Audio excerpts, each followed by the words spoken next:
So I get asked all the time, how do I go from approaching her to getting on a date with her? And I have this broken down into a pretty autistic science, so I thought I would bring it to you guys here on YouTube and show you in a lecture style format the 3 stages of getting her number, getting her on the date, and actually texting and doing all that stuff, okay?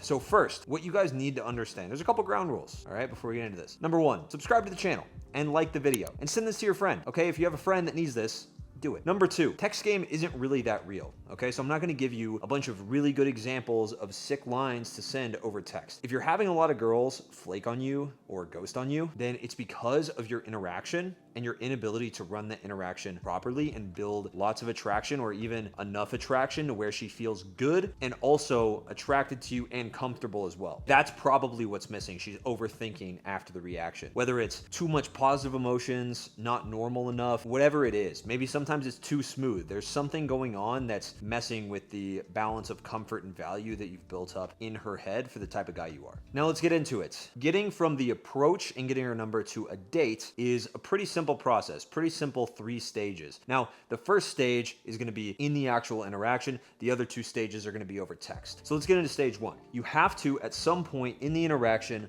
emotionally spike, okay? This means get her to laugh, get her to feel something. This can be something as simple as she's short and you go, you're like a little hobbit, right? Just a joke, just some sort of joke or very direct, bold observation about her that shows, hey, I'm not afraid to offend you, to speak my mind and have fun in this conversation. A lot of this comes down to actual self-amusement, not being a dancing monkey for amusement, but like amusing yourself, having fun on your own. Now, if you want, leave a comment down below and I might make another video where I explain what emotional spiking looks like and more details on how to emotionally spike the girl. But really what this means is just like make her feel something. You'll know that she's feeling something when you're having fun in the interaction, okay? When you have fun in the interaction, she will feel it. The law of emotional mirroring has never been more true. The girl will always feel how you feel. Now, after that, you have to suggest the date, suggest the idea. So maybe this comes from you ask what she does for fun. She says, oh, I like to do this and this and this. And maybe she says, I like to get drinks with my friends, whatever. You could say, oh, cool, I haven't gotten drinks in a long time. I could use some cool company. We should grab drinks sometime. That is a very good way to transition into actually suggesting the date. And then when she says yes, then you get her contact. You don't ask for her contact. You say, cool, let me get your number. Cool, you should take my Instagram, whatever it is. If you're getting Instagram, you should give her your Instagram so she follows you first. If you're getting her number, you should get her number so you can message her first. Now, once you get through stage 1,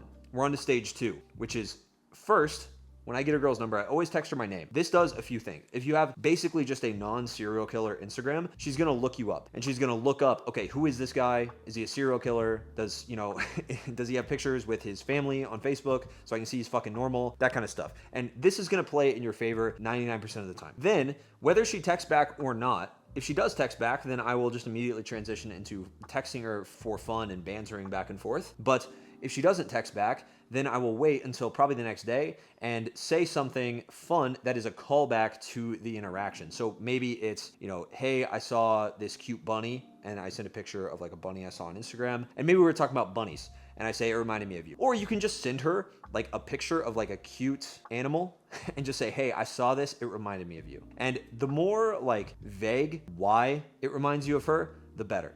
So if I send a picture of an animal that's just like really cute, just straight up, that's like fine. But if I send a picture of like a Persian cat that has like a super smushed face and she's like kind of ugly but like really cute at the same time, the girl's gonna be like, what the fuck, why does this remind you of me? Like, what about this? And then I can make up something fun and immediately I'm into banter. Now, after you send this first fun text, the goal is to send something that doesn't require a response, okay? If she doesn't respond, it's not really a rejection. This is why I hate texting things like, how's your day? Because with this format, I can always text her over and over and over again. I can text her like 3 times before it's like, okay, I can text her my name, I can text her fun text, I can text her another fun text like, oh, I'm out in the park today catching some rays with like a sunglasses emoji guy, right? I can text her some other thing like out by the pool. Apparently all my stuff involves being outside.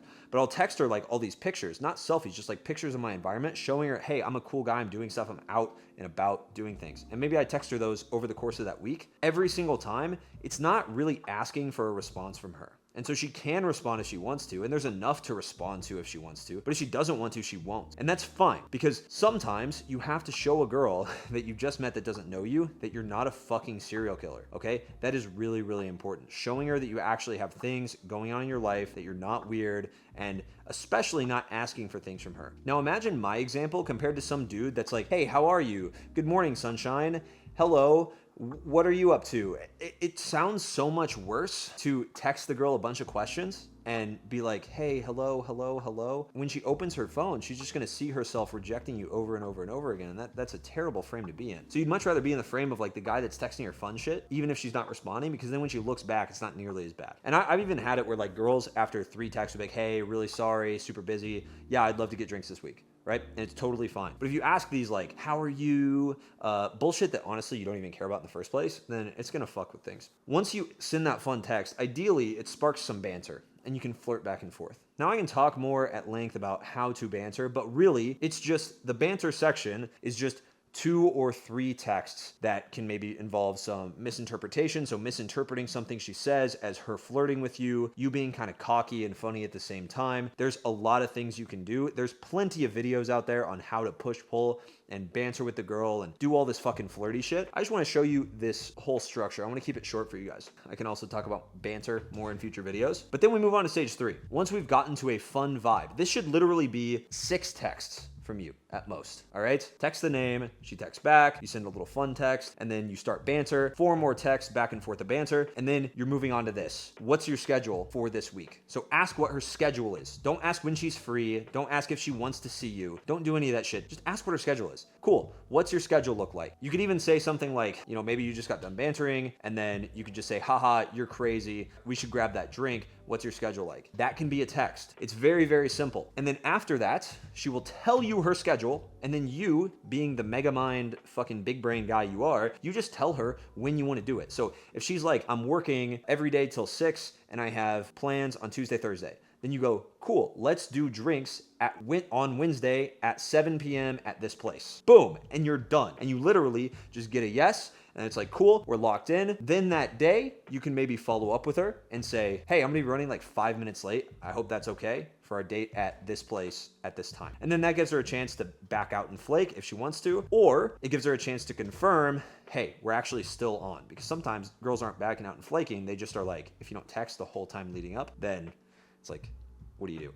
Now, what do you do if the girl schedules a date like a week ahead of time? What you probably want to do is either post fun, cool stuff on your story to make it engaging if she's following you on Instagram, if you exchange Instagrams, or you send her those little value texts, just an image of something you're doing that's cool during your day, which ideally you should be doing like 3 cool things per week. Especially now that it's spring and summer, you have no excuse for doing cool shit. You have no excuse for going out, talking to people, socializing, being outside, being in a busy spot. You have no excuse for that. You have to absolutely get outside and do cool stuff. And if you don't, then you probably need some help. If you want me to coach you for $54 a month, you can click on the link for the school community down below. We're over 100 members now. It's pretty fucking hype in there. It's pretty fucking awesome. Everyone's going through the 30-day introvert to extrovert bootcamp right now. It's very exciting stuff. Guys are making tons of progress since joining. If you want mentorship from me personally, then you can also click the link down in the description, fill out the application, and I'll see if you're a good fit. And then if you are, then we will do a call and talk about details. All right, I will see you guys in the next video. Make sure you subscribe to the fucking channel. We're at 1,700 subs, which is fucking sick. All right, I'll see you guys in the next one. Peace.